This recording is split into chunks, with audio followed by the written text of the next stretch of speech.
চাঁদের মতো মুক্তি যখন ভাসত নয়ন জলে, আদর কইরা মুইছা দিতাম গালে।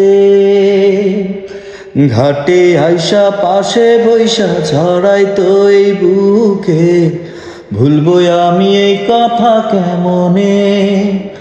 তবে ভালো কেন বাসিলা, স্বপ্ন কেন দেখাইলা, ভালো কেন বাসিলা আমারে। তবে ভালো কেন বাসিলা, স্বপ্ন কেন দেখাইলা, ভালো কেন বাসিলা আমারে। লাল শাড়ি পরিয়া কন্যা রক্ত আলতা পায়, আমার চোখে জল মিশাইলা নিলানা বিদায়।